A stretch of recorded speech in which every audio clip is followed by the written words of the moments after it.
The Dark Scrolls. The story begins in the hush that followed victory, a silence heavier than defeat.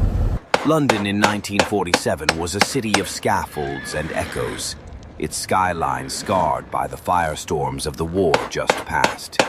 The bells of St. Paul's rang not in triumph but in weariness, their sound drifting over bombed streets and hollowed churches. Ration lines still coiled before every grocer's door. Men in worn coats stared at the grey Thames as though it might at any moment carry away the last trace of empire. In this muted world, where the air itself seemed bruised by memory, the British crown endured, diminished yet unbroken. The map was fading. India had gone. The Middle East was trembling. Africa beginning to stir. Still, the people looked to the monarchy as they always had in times of ruin, for in the figure of the young Princess Elizabeth there was something unspent, a quiet light amid the wreckage of certainty. She was 21 then, newly married to Philip Mountbatten, a naval officer with the restless eyes of a man who had seen too much of the sea. It was in those uncertain months that an idea began to form, not in a single meeting, not in any council of empire, but as a whisper between generations. Britain, they said, must learn to move again. The world no longer came to her shores. She must go to it. And so emerged the notion of a royal yacht, not a vessel of conquest or spectacle, but of endurance, diplomacy, and perhaps, though none dared speak it aloud, sanctuary. The Admiralty drafted memoranda. Architects unrolled blueprints across tables still marked with wartime stains. They spoke of tonnage and engines, of mahogany and steel, of a ship that could serve as a floating embassy in peace and a hospital in war. But beneath the practical ink lay something softer, the need for continuity in an age when even the sea seemed to question loyalty. Elizabeth herself, still only heir presumptive, was shown the earliest sketches. There would be cabins for the sovereign, a suite for the duke, a drawing room, a dining hall for state banquets, and crew quarters of immaculate order. Yet it was not the grandeur that held her gaze. It was the small details, the curve of a corridor, the window overlooking the bow, that seemed to promise a kind of privacy unknown in palaces. She understood, perhaps more than those who advised her, that power in her age would not rest in command, but in constancy. The yacht would not proclaim might, it would perform grace. In the north, where the Clyde still smelled of iron and oil, men began to hammer steel plates into form. The John Brown and Company shipyard at Clydebank had once forged the ocean liners that carried empire across the Atlantic. Now, amid the drizzle and the clang of rivets, they shaped something humbler, yet no less symbolic. Britannia, the name chosen from tradition rather than vanity, began to rise from the slips. Her hull gleamed with a restrained elegance, white and navy blue against the fog. She was 412 feet of discipline, every line measured to evoke dignity without excess. The work was slow, deliberate, as though the builders sensed they were crafting not merely a vessel, but a final echo of British craftsmanship before the world turned irrevocably modern. Their labor carried whispers of old hymns sung at sea. Rule, Britannia! Britannia, rule the waves! A song that no longer boasted, but mourned. When King George VI died in 1952 and Elizabeth ascended the throne, the ship was still unfinished. She was in Kenya when the news reached her, a queen born not in coronation, but in exile of distance. Upon her return, she took an interest in the yacht's completion, reading through naval reports in the quiet hours between briefings. The design was refined at her insistence. No ostentation, no gold leaf, no thrones. The Queen wished for simplicity, a reflection of post-war humility. A ship of grace, one courtier recorded, for a monarch who believes service to be ceremony enough. In April 1953, at the shipyard drenched in cold rain, Britannia touched water for the first time. The Queen, wrapped in a simple coat, pressed the release button. The champagne bottle struck the bow and shattered, its spray mingling with the drizzle. Workers cheered, but the sound carried a strange reverence, as though they were witnessing a christening rather than a launch. The vessel slid down the slipway into the Clyde, its wake silvered with oil and mist. No band played God Save the Queen. No trumpets sounded. Only the low groan of chains and the hum of machinery marked the moment. Yet those who stood there remembered her face. Not regal, but wistful. She had built for herself, in a world where nothing was truly her own. A home that would move with her. Inside, the ship's interiors defied all expectation. The Queen's bedroom was narrow, furnished in pale wood and soft cream fabrics, the single bed aligned neatly beneath a framed photograph of Prince Philip. Across the hall lay his cabin, almost identical, though his bore the faint scent of tobacco and sea salt. Between them a connecting door, symbolic enough, though seldom used. The drawing room was warm and uncluttered, its largest feature a baby grand piano. On calm nights the Duke played there, and sometimes, quietly, she sang. Each space aboard Britannia held dual identity, public and private, ceremonial and human. The state dining room could host 50 guests beneath the ship's crest, but when no foreign dignitaries were present, it served as a family dining room. The children, Charles and Anne, ate with their parents on linen kept folded for decades. The china bore not gold rims but a modest blue pattern, chosen by the Queen herself. Every morning the crew polished brass and silver until their reflections blurred within it. Not for show, but for ritual. To the sailors who served her, Britannia was holy ground. Discipline was absolute, yet devotion was voluntary. They addressed the vessel as she, not out of tradition but affection. It was said one could eat a meal off her decks, and some did, to prove the point.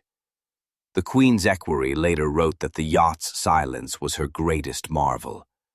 Even in full steam, one could stand in the royal quarters and hear only the faint rhythm of the engines, a heartbeat within metal. That hush became her refuge. By 1954, when Britannia embarked on her maiden voyage, the Queen had already begun to understand the nature of solitude in sovereignty. The ship sailed from Portsmouth toward the Caribbean, its wake glowing faintly in the evening light. Crowds gathered along the shore, waving small flags as the royal standard fluttered above the stern. To them it was a symbol of recovery, of Britain afloat again after years of ration and rubble. But to Elizabeth, gazing from the deck into the widening horizon, it was something deeper, a promise that her reign would be not about dominion, but endurance. During the long voyage south, she spent hours walking the decks alone. The sea, endless and impartial, mirrored her own condition, boundless yet confined. The Duke, ever restless, busied himself with navigation charts, while she preferred to read dispatches by lamplight or watch the horizon through binoculars. In those early years, her faith in order was absolute. She believed in the continuity of symbols, the flag, the crown, the hymn, the hull that carried them. Yet even then, some part of her must have known how fragile they were. Historians would later write that Britannia embodied the last pure expression of British post-war idealism, a ship built not for empire, but for identity. It was diplomacy in motion, a moving stage for the performance of civility. But the records, if read closely, suggest something more private. In the Queen's marginal notes to her equerry, one finds small observations. The wind stronger than expected today. The sea steady. Tea on the sun lounge. Philip content. No grand pronouncements, only the language of domesticity. It was as though the act of recording such details kept her human against the tide of ceremony. And yet, even as Britannia cut through the tropics, her existence was questioned in certain quarters. Critics asked whether such luxury was proper when the nation still struggled to rebuild. The Queen never replied publicly. She did not need to. The ship spoke for her, in silence, in motion, in the enduring rhythm of its engines. Each mile traveled was a statement of continuity. Each port visited, a gesture of calm authority. By the time Britannia returned to British waters, she had traveled tens of thousands of miles, her decks seasoned by salt and ceremony. The Queen's journals from that period are sparse, but one line remains, written in her own hand. "I think we have found our sea legs." Whether she meant herself, her family, or her nation is unknown. Perhaps all three. Thus ended the first chapter of Britannia's life, born of war's aftermath, christened in austerity, and destined to carry both the crown and its contradictions. She was at once a machine and a myth, a home and an instrument, a whisper of empire and the beginning of something quieter, more enduring. And somewhere in the folds of that history, between the clang of the shipyard and the hush of her first voyage, lies the truth of Elizabeth herself, a woman not seeking power, but a place to rest amid its endless weight. The logbooks of the early voyages read like hymns written in salt and ink. Each entry, precise and unadorned, marked the passing of another day on the world's most private stage. "Moderate seas," one officer noted. "Her Majesty breakfasted on deck." Nothing more. Yet behind those simple phrases lay the orchestration of an entire realm afloat. Britannia in the 1950s was not merely a vessel. She was an act of imagination, sustained by discipline. The ship's corridors gleamed with a near religious order, every brass knob and wooden rail polished until it caught the faintest trace of sunlight. Her decks were scrubbed at dawn and perfumed faintly with lemon oil. The hum of the engines, deep, steady, almost tender, threaded through the hull like a heartbeat. It was this constancy that soothed the Queen. The world beyond the railings might tremble with revolution, but within these steel walls, time moved at her command. The royal family soon learned the rhythm of the ship. Mornings began with tea and correspondence in the sun lounge, a glass-walled sanctuary that looked out upon the sea. The Queen sat near the window, pen poised over cream stationery embossed with her cipher. Philip often stood beside her, reading navigation charts, his jacket unbuttoned, his voice carrying that crisp naval authority that both comforted and occasionally irritated his courtiers. The children, when aboard, played quietly in the nursery, their laughter softened by the steady vibration of the engines. It was said that no place on earth showed the Queen's human side more clearly than Britannia. Away from the cameras, she laughed without reserve, Her private secretary once recalled walking in unexpectedly to find her and the Duke in the drawing room, attempting a waltz while the gramophone played a Glenn Miller record salvaged from the war years. She blushed at being caught, then laughed. The rare, unguarded sound of youth slipping through the armor of ceremony. Yet the ship was not built merely for retreat. It was also the stage upon which the British monarchy reinvented its majesty in the age of the Cold War. The state dining room, long and dignified, paneled in golden oak, became the scene of hundreds of banquets across continents. There, under the soft shimmer of chandeliers, Elizabeth received presidents and princes, kings and ministers, explorers and exiles.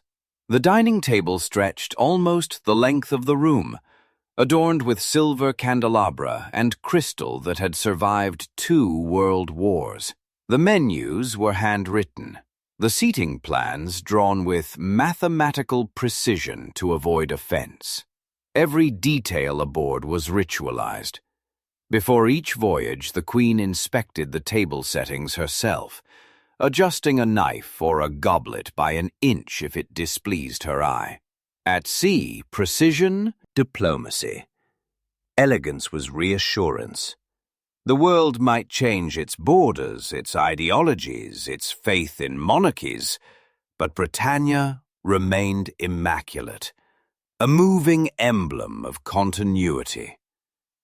Those dinners were more than social engagements. They were quiet negotiations draped in linen and candlelight. In the 1950s and 1960s, as former colonies sought independence, the Queen's visits aboard the yacht served as both farewell and benediction. In Singapore, she toasted the Prime Minister with measured grace. In Ceylon, she spoke of friendship rather than dominion. In the Caribbean, she listened to choirs singing "God Save the Queen" in voices that already belonged to another era. Britannia's voyages were diplomatic elegies, marking the transformation of empire into commonwealth. But there were nights untouched by politics, birthdays, anniversaries, small celebrations of survival. On such evenings, the crew decked the Sun Lounge with flowers. The Duke arranged amateur theatricals. The young royals prepared small surprises for their mother. Photographs from those days show Elizabeth seated at the piano, smiling faintly as Philip turns a page of sheet music. Around her, the room glows with lamplight reflected off brass and glass. The sea beyond the windows is a field of darkness. Inside, warmth. The air aboard Britannia carried a scent unlike any palace. Salt mingled with varnish, the faint musk of rope and tobacco. To those who lived there, the ship was alive. Officers spoke of her moods, calm in the tropics, austere in northern waters, almost maternal when the wind gentled her hull. The Queen treated her with a similar tenderness. When boarding, she often paused on the gangway and placed one gloved hand on the rail as though greeting an old friend. Visitors, even heads of state, sensed the intimacy of the place.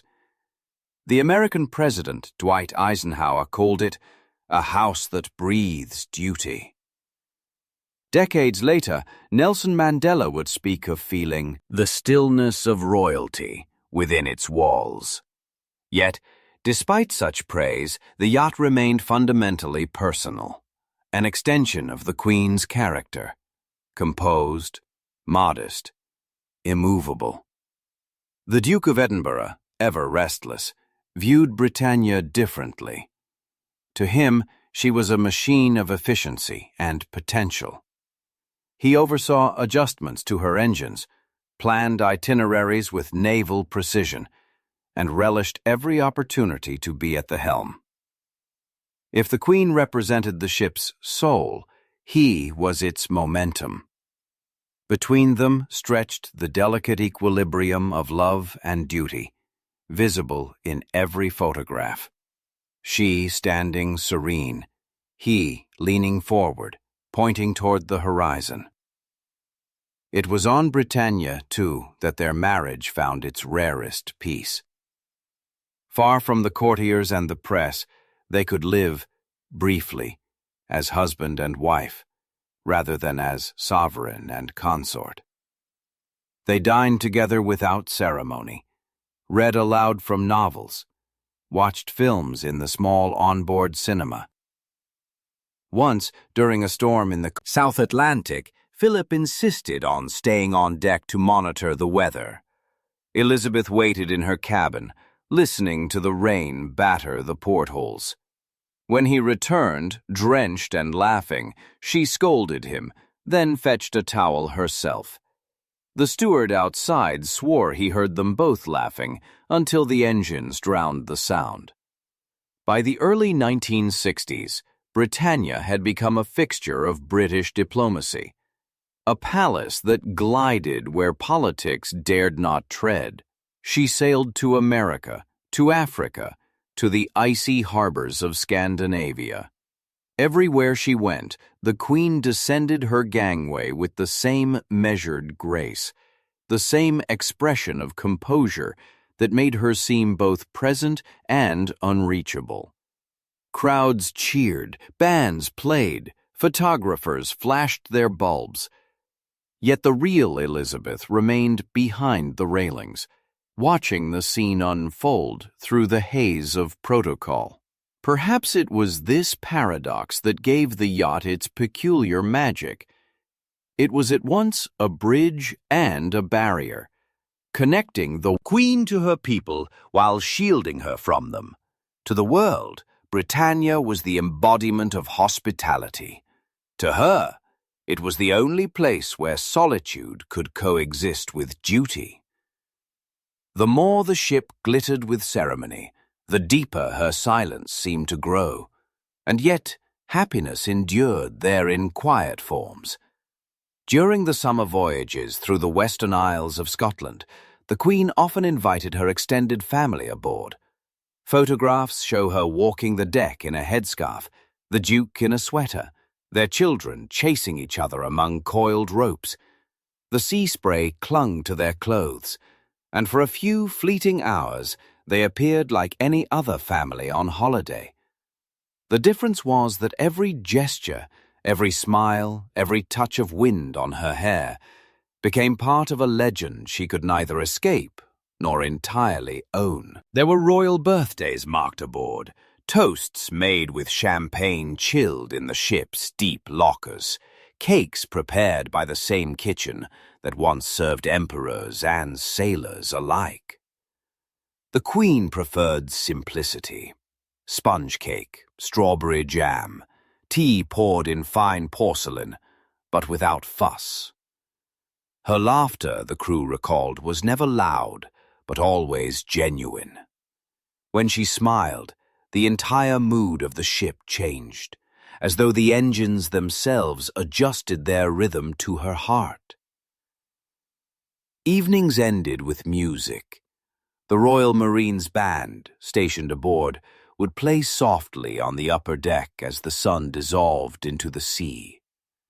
The notes of "A Nightingale Sang in Berkeley Square" floated through the warm air, mingling with the scent of salt and polish. Sometimes, when the guests had retired, the Queen would linger alone on deck, her figure outlined by the glow of lanterns. The sea stretched endlessly before her, black, endless, loyal. It was said that in those moments she looked less like a ruler than a sentinel, keeping watch over something fragile and unseen. The logs continue with measured precision, but between their lines one can sense the pulse of a life suspended between centuries. Britannia was not simply a palace, she was a mirror. In her polished rails and silent halls, one could glimpse both the last glimmer of empire and the first true face of modern monarchy. A woman ruling not by decree, but by endurance. Her authority tempered by humanity. No historian could ever measure what those years meant to her, those voyages between ceremony and stillness. But the sailors who served aboard understood instinctively. They called the yacht Her Majesty's Dream That Never Docks. And perhaps that was the truest description.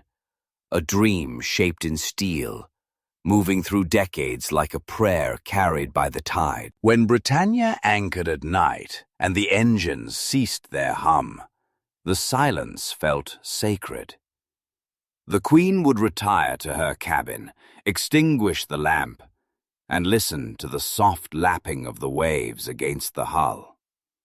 In that quiet, she was neither monarch nor symbol, but simply Elizabeth, a woman bound to her country by love and to the sea by solace.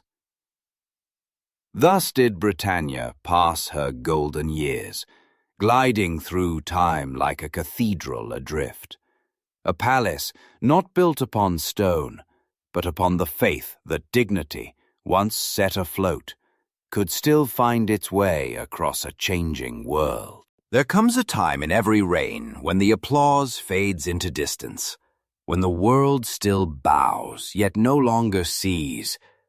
For Elizabeth, that time began in the long middle years, when duty became rhythm, and rhythm became silence.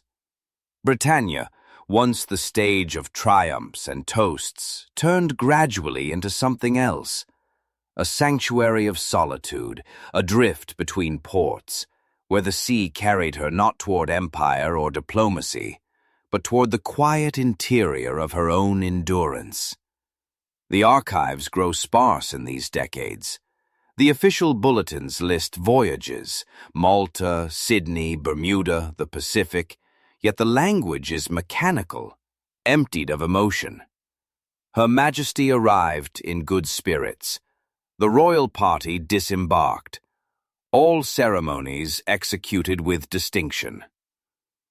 But between these lines, one senses the encroaching stillness of a life lived in ceremony. To rule, she once said privately, is to be watched and never seen. And Britannia, gliding across those indifferent waters, was both her refuge and her mirror. In the early mornings, before the crew stirred, she often rose alone. Witnesses recalled seeing her walk the deck in a wool coat, the wind pressing the fabric close to her frame. The sea was usually calm then, a silver expanse without horizon. She would pause by the railing, her gloved hands resting lightly on the cold metal, and gaze outward as though searching for the edge of duty. Perhaps she thought of her father, whose frail lungs had failed under the weight she now bore, or of the countless faces that greeted her in every port, all smiling, all expectant, none truly knowing her. Philip, who loved the mechanics of motion, found solace in command. He steered the ship, studied the charts, immersed himself in function. Elizabeth's solace was different. Hers was the stillness between motions, the brief interval when the engines idled and the world forgot her name. On such days, she would retreat to the sun lounge, the curtains drawn against the glare, and write in longhand letters that no historian has ever read. Some were to her children, some to heads of state, some perhaps to no one at all. When she finished, she sealed them in envelopes marked simply personal. There were days when she invited no one to dine. The steward, uncertain, would leave her tray outside the door. When retrieved later, the cup was always empty, the plate meticulously clean, as though she performed even solitude with precision. Those who served aboard learned to move softly, to avoid the echo of footsteps outside her cabin. The ship, one said, felt like a cathedral when she wished to be alone. Outside, The world shifted without pause. The Suez Crisis, decolonization, the Cold War, the rise of television. The shape of power itself was changing. Monarchies were questioned, republics multiplied, and yet the Queen's image remained immutable. Her Christmas broadcasts spoke of faith, service, and stability. Her face appeared on coins and postage in every corner of the Commonwealth. The illusion of permanence endured. But on Britannia, in the hush of the mid-Atlantic, she was confronted with the one truth monarchy could never master: time. Sailors would sometimes see her at dusk, sitting by the aft rail as the sun lowered into the waves. She would stay there long after the light faded, her silhouette motionless against the darkening sky. One officer, years later, described the sight with reverence. She looked as though she was keeping vigil for something lost. Not a person, perhaps, but an age. And in a sense, she was. Each journey felt like a farewell, each foreign visit a closing door. The empires of her ancestors had become maps of memory. Only the sea, eternal and impersonal, remained. During one voyage through the Indian Ocean, the engines failed briefly in the heat. For several hours, Britannia drifted. The Queen refused evacuation or comfort. She ordered the crew to stand down and waited calmly in the lounge, reading a book of Psalms as the ship swayed. When power returned, she remarked to her equerry, "One must learn to be still, even when adrift." He recorded the words in his diary, not knowing whether she spoke of the ship or herself. By the 1970s, the yacht had become a paradox, both her most public and most private space. Every official visit was documented in newsreels, the Queen descending the gangway in pastel coats, shaking hands, offering smiles measured to the millimeter. Yet the cameras never saw what followed: the quiet retreat to her cabin, the removal of gloves, the exhale that seemed to release a weight too sacred to name. Britannia absorbed these exhalations the way wood absorbs light, invisibly, without trace. The Duke's laughter still echoed through the corridors, but the Queen's laughter became rarer. Their marriage, tempered by years of parallel duty, settled into mutual solitude. On land, they occupied different wings of palaces. At sea, the narrow corridors of Britannia forced proximity and, perhaps, a fragile understanding.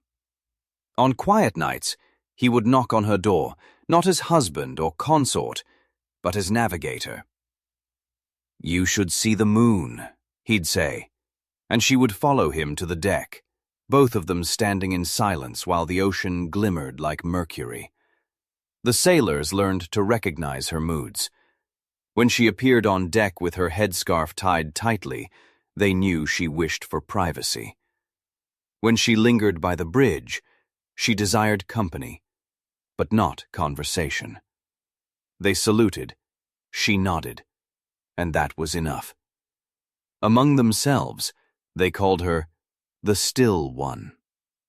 It was not a title of reverence, but of affection, the way mariners name stars they navigate by, but never reach. There were ceremonies, too, jubilees, weddings, funerals, moments when Britannia became a moving reliquary of grief and celebration alike.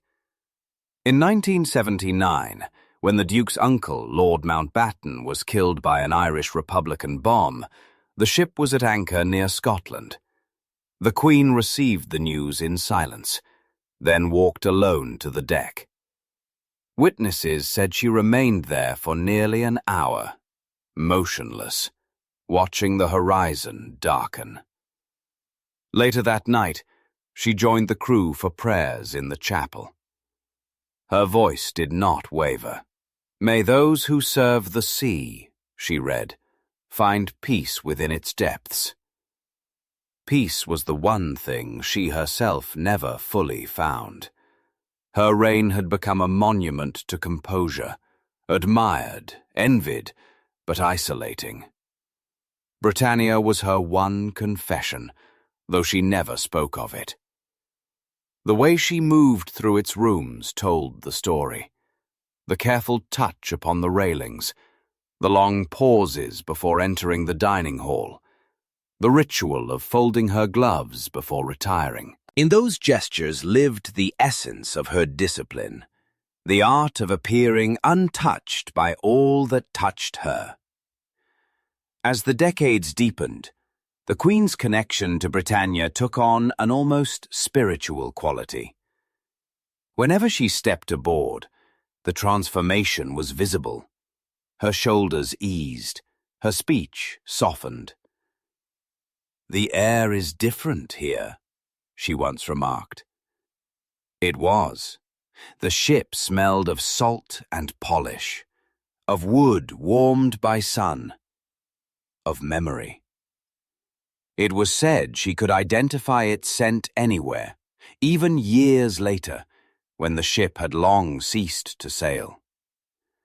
In 1986, Britannia was called to a rare duty outside diplomacy, a humanitarian mission in Yemen. Civil unrest had broken out, and hundreds of refugees were stranded. The Queen authorized the ship to assist. The royal yacht, once host to kings and presidents, now carried the displaced and the frightened. They were fed, comforted, and carried to safety under her flag. The act was never publicized in full, yet those who served remembered it as Britannia's noblest voyage. For the Queen, it reaffirmed something she had always believed but rarely expressed, that service, not sovereignty, was the heart of monarchy. Still, the years wore on.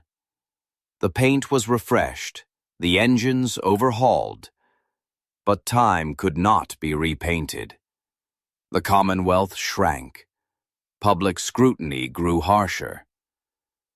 Newspapers whispered of irrelevance, of cost, of modernity demanding change. Even within the corridors of government, voices began to question whether a royal yacht belonged in an age of satellites and austerity. The Queen, outwardly serene, inwardly grieved. To question the ship was to question the permanence of her world.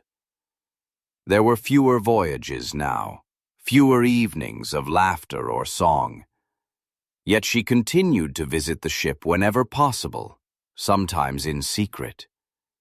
She would walk its empty halls, listening to the echo of her own footsteps. The chandeliers still hung, the piano still gleamed, the photographs still lined the walls. Her children as infants, her husband in uniform, her younger self in bright dresses. But the air had changed. The sea beyond the windows seemed to recede, as though even the tide had grown weary.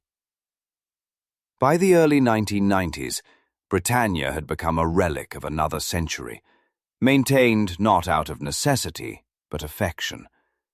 The Queen knew it, though she never admitted it aloud. Her reign had become history in motion, the ship its most loyal witness. When the Prime Minister proposed decommissioning to save expense, she received the news with that same immovable calm that had weathered wars and scandals alike. Yet those who stood near her swore they saw her hand tremble. Just once. No one recorded what she said that day, but the steward who served her tea later wrote in his memoir, "She sat by the window and looked out to sea for a long time. Finally, she whispered, 'Everything that carries us must one day rest.'" In that single line, perhaps, lay the truth of her solitude, that even a queen, surrounded by ceremony and memory, lives beneath the same horizon as all who sail. the knowledge that every voyage ends. By the winter of 1997, the sea had turned against its own myths. The world that had once bent to the rhythm of empire now moved to the pulse of stock markets and satellite signals. Britain stood proud but hollow, a nation of ceremony surviving on nostalgia. The royal yacht Britannia, immaculate, loyal, and old, waited in her harbor like a grand portrait too large for a modern wall. Her decks were still polished each morning. The brass still gleamed. The scent of varnish and salt still haunted her corridors. Yet, the laughter that once filled her cabins had faded into echoes. Her engines had not roared for months. On the logbook's last pages, the ink thinned, the handwriting smaller.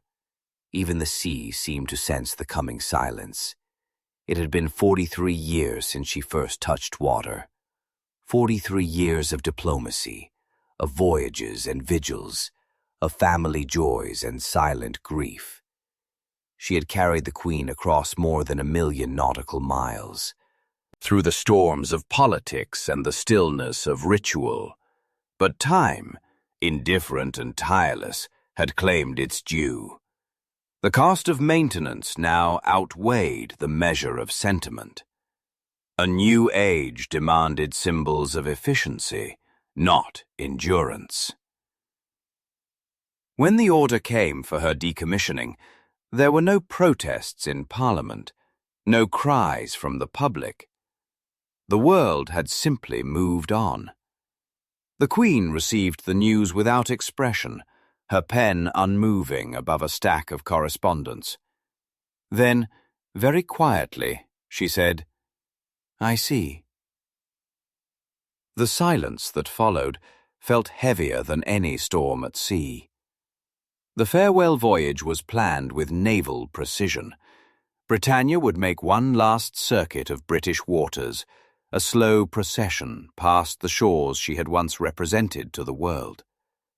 Crowds gathered along the coasts to watch her glide by, a white and navy apparition moving through mist and memory. Children waved flags their grandparents had once waved in 1954. Veterans saluted as she passed, their faces streaked with salt and rain.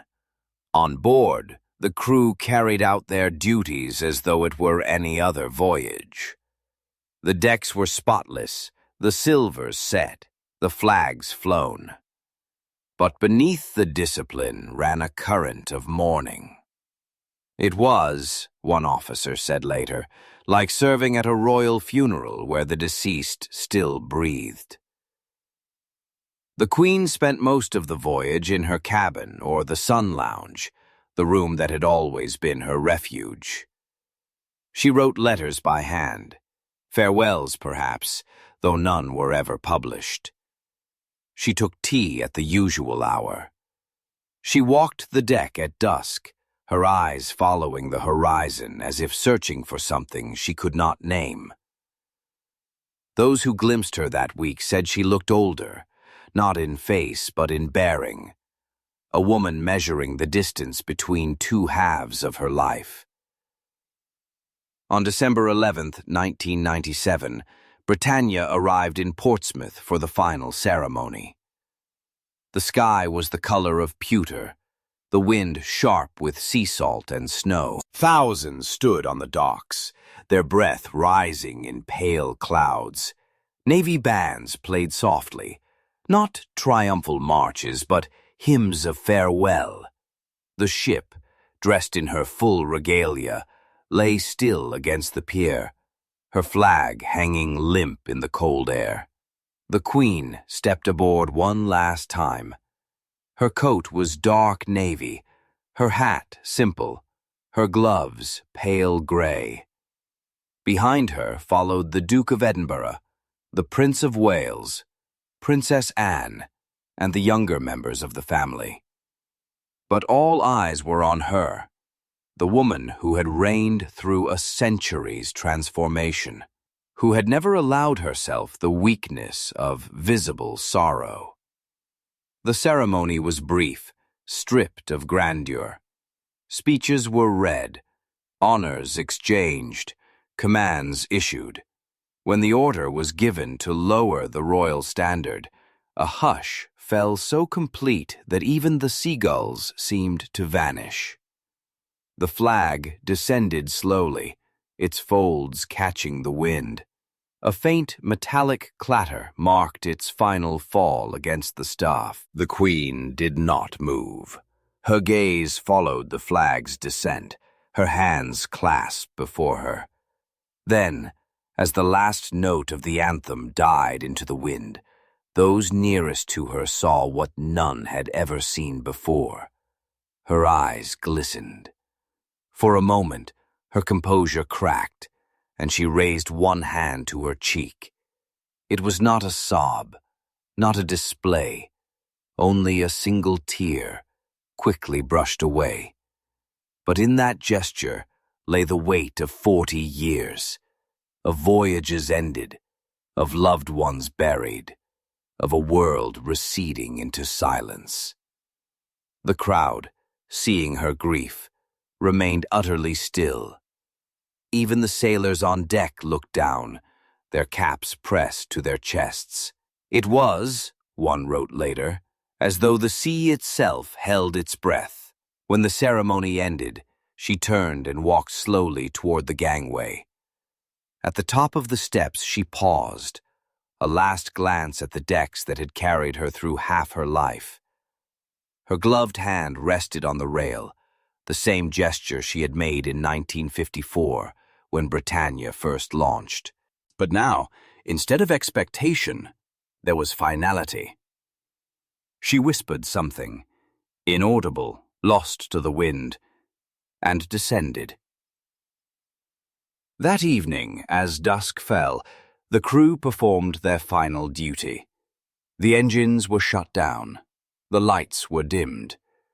One by one, the sailors disembarked, leaving behind the faint scent of oil and polish.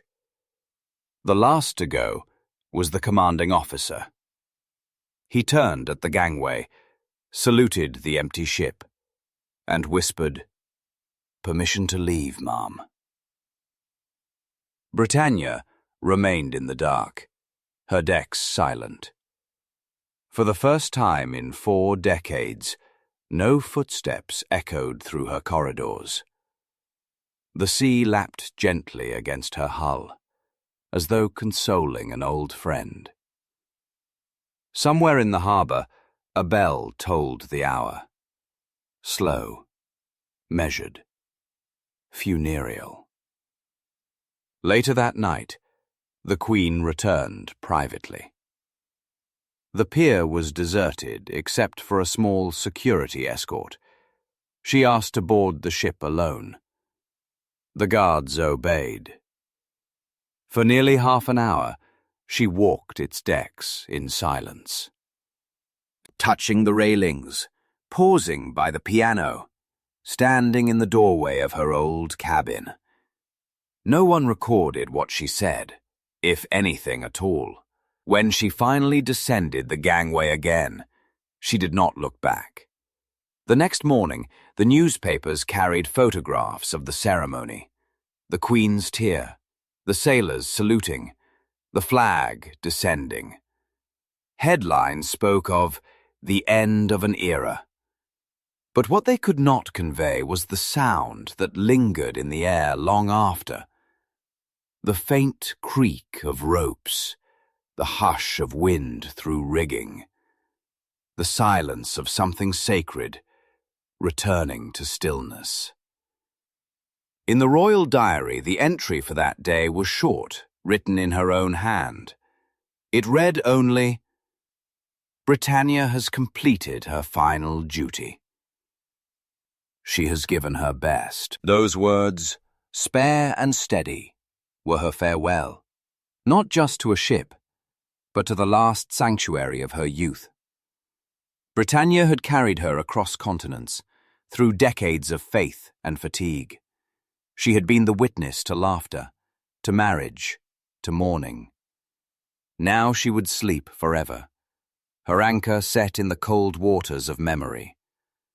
And though the Queen never again spoke of that day, those who knew her best said that whenever conversation turned to the sea, she would fall briefly silent, her eyes distant, as if watching a white ship disappear beyond the horizon. The historian who later examined the ship's log found a final notation at the end, written by the captain in black ink. End of service. God save the Queen. Beneath it, a blank page, left unwritten, as if awaiting her return. But she never came again. From that winter onward, Britannia ceased to move, yet in the stillness of her hull, the pulse of 1,000 voyages remained, the echo of a nation that had once ruled the waves, and of a woman who, for a moment, allowed herself to weep as it slipped away. The ship sleeps now. She lies moored in the port of Leith, Edinburgh, motionless, immaculate, preserved not as vessel, but as memory. The water around her is still, disturbed only by the occasional ripple of gulls or the wake of passing ferries. Tourists walk her decks with the hushed awe one finds in cathedrals, whispering to one another, as though the air itself demands reverence. To them, she is history. To those who remember, she is something far deeper, the last heartbeat of an empire's restraint. When Britannia was opened to the public, the transformation was described as a living museum. Yet there is nothing living about her now. The silence that once belonged to her engines has thickened into permanence. In the state dining room, the silver is still set for an eternal banquet that will never begin. The Queen's cabin remains untouched, the single bed neatly made, the writing desk arranged with immaculate precision, the photograph of the Duke still watching from the corner. Even the clock continues to tick, wound each morning by unseen hands, keeping time for a monarch who will never again return. Visitors are guided through the ship by soft-spoken attendants. They pause before plaques engraved with names, dates, voyages, the statistics of service. But the numbers mean little beside the atmosphere that clings to every wall. The scent of polish and sea air lingers, as though the ship refuses to forget what she once was. If one listens closely, especially in the early hours before the crowds arrive, the decks seem to sigh with the ghost of movement, the faint memory of tides that once carried her across the world. For the Queen, Britannia's silence became a mirror of her own. After 1997, she never took another private vessel.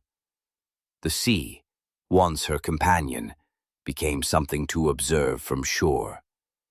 Yet her thoughts returned to it often.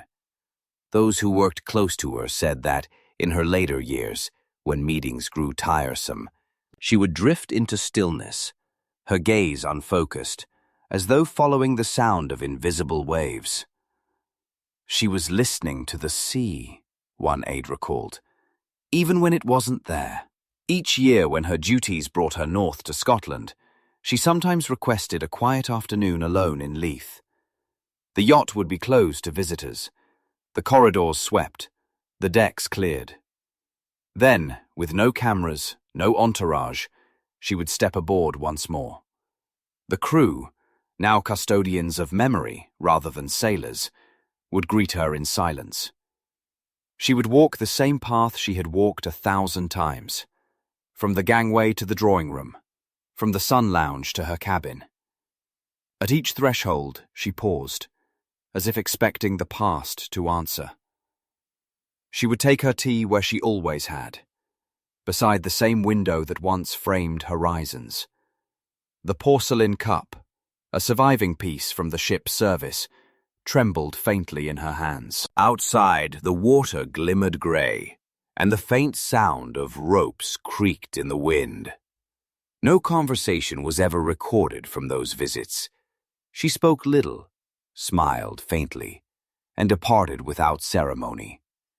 Yet each time she left, the caretaker said, the air aboard changed, as though the ship itself, sensing her departure, exhaled. Time, indifferent to reverence, moved on. New generations grew up knowing Britannia only as a museum, a backdrop for photographs, a relic of an age that seemed impossibly formal. They could not imagine what it had meant to live within those walls, the early mornings scented with salt, the hush before royal banquets, the sound of waves against the hull during sleepless nights. They saw only the grandeur, not the solitude, the glitter, not the cost. Yet among those who had once served aboard, the memory remained alive, a brotherhood of sailors bound not by rank, but by reverence. Each December, a few of them return. They gather on the dock as twilight falls, their uniforms faded, their hands weathered by time. They salute the ship and stand in silence. No speeches, no music, only the cry of distant gulls and the rhythm of the tide. Some whisper prayers, others simply close their eyes. "We served her," one said, "and she served the Queen, and that is enough." Inside, the curators keep the rituals alive. Every morning they polish the brass, straighten the linens, light the lamps. The clock above the Queen's desk remains synchronized with Greenwich Mean Time, the same precision she once demanded. These gestures are not maintenance, they are liturgy. For Britannia is not merely an artifact, she is an altar to the discipline that defined an entire reign. In later years, when asked about the yacht, the Queen answered only once, and briefly. "She was home," she said. 3 words, without embellishment. Perhaps it was all she could say, or all she wished to say. Beneath the surface of that sentence lay a lifetime. The laughter of her children on deck, the weight of letters written at sea, the echo of farewells that never left her. Home, not in palaces of marble and gold, but in the soft creak of timbers and the endless sound of water against steel. There are those who believe that every vessel retains the soul of its master. If so, Britannia still carries hers, quiet, disciplined, luminous. When evening falls over Leith, the last light often lingers on her windows, reflecting in the calm water below. Passers-by have said it looks as though the ship is glowing from within, as if some presence still walks her halls. The locals call it the Queen's Light. Whether illusion or faith, the glow endures, pulsing faintly against the darkness like the memory of a heartbeat. Scholars and journalists have debated her legacy, whether she was an anachronism, a monument to obsolete grandeur, or a symbol of enduring dignity. But perhaps the truth lies somewhere between, in that delicate balance between display and devotion, between service and solitude. Britannia was all of these, and more. She was the vessel that taught a young queen how to carry a crown not as a weapon, but as a weight. In the years after her passing, visitors began leaving flowers at the ship's gate, not for the yacht itself, but for what it represented. Bouquets of lilies, notes written in trembling hands, small Union Jacks tucked into the railing. The custodians never removed them immediately.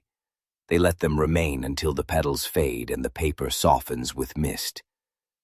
"She would have liked that," one of them said quietly. At night, when the crowds are gone and the harbor lights shimmer across the water, the ship seems to listen. The wind moves through her rigging with a sound that could almost be breath. Somewhere deep within her hull, a faint resonance remains, the echo of footsteps pacing in thought, of laughter half remembered, of music from a long, quiet piano. It is not haunting exactly. It is remembrance, and in that remembrance lies her true legacy. Not of wealth or conquest, but of silence. The kind of silence that holds weight, that speaks of patience and endurance, of a woman who spent a lifetime mastering the art of composure while the world demanded spectacle. If one stands on the quay at dawn, the air cold and the sea still, the reflection of Britannia ripples across the water like a mirage. In that trembling image, the past and present seem to meet, the living and the gone, the motionless and the eternal. And for a moment, it is possible to believe that the ship still waits, that her engines might stir again, that somewhere beyond the horizon, the Queen still stands at the rail, her eyes on the unbroken sea. The truth, however, is gentler. The voyage is over. The sea has released her.